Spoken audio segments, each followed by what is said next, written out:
Ang buhay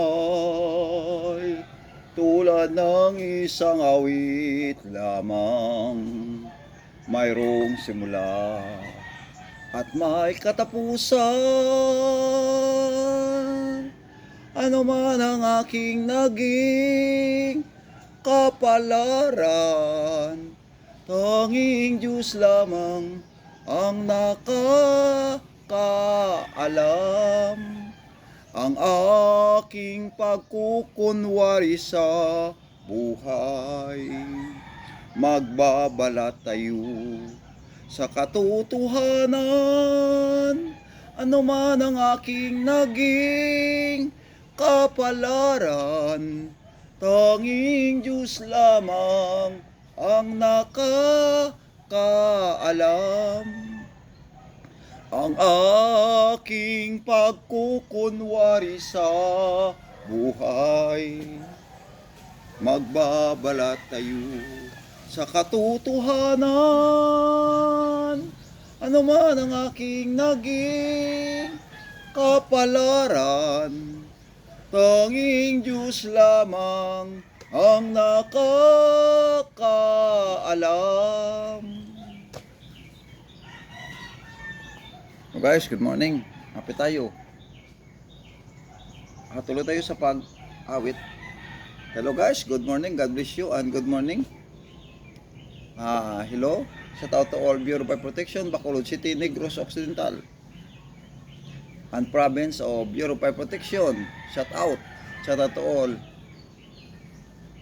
RD Bureau of Protection and NHU National Office Bureau of Protection. God bless you and good morning. God bless. Welcome to my YouTube channels. Mapit tayo.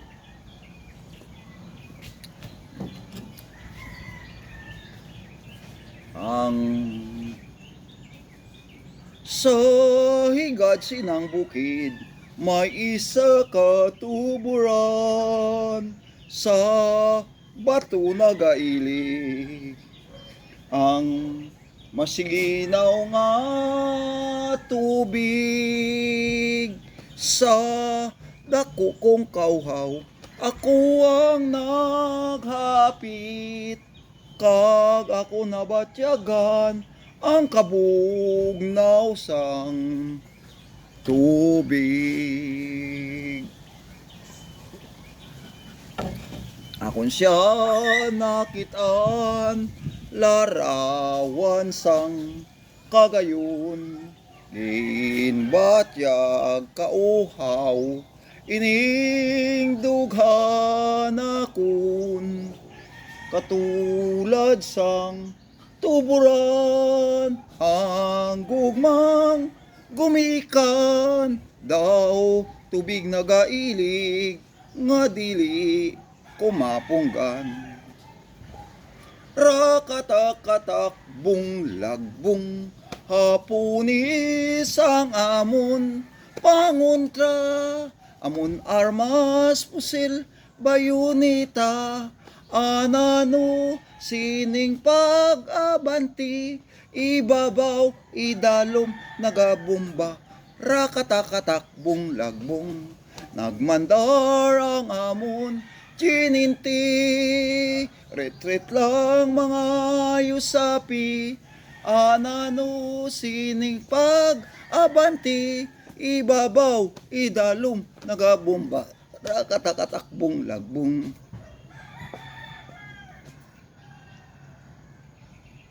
Ako ang namunit sa pangpangsang suba, ako naging paon madamo nga litra, taw-taw lang nga taw-taw, wala gid sang hudik, lawod sang pusupis, lawod sang pusupis ang ginagyan nila.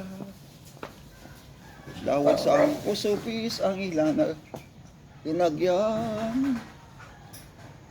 Masubo matuo, dadili ang ayan, Iloilo Provincial Jail ang amon ginsudlan, pader nagalibot sa kilid magtimbang, yas nga salsalon amon pertahan, ang gitunaan sang amon pagpiso. Say! Mayara pa muno pamatay sang tao, May ara holdapper kawataan sa bangko. May ara smuggler kontra sa gobyerno.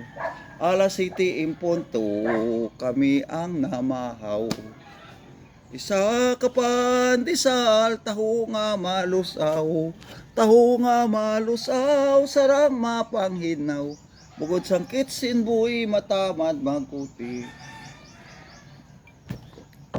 Alas 12 in punto, kami ang nang nyaga. Tinuktok nga tangkong, bisan asin wala. Bukas nga inji, wala mapili. Bangod sang kitsin boy, matamad magkuti. O mga amigo, ngayara sa sagwa. Hindi gid maghimo sang mortal nga sala. Kami amo niya ngayari sa kuta. Madugay nga tinuig, wala nakagawa.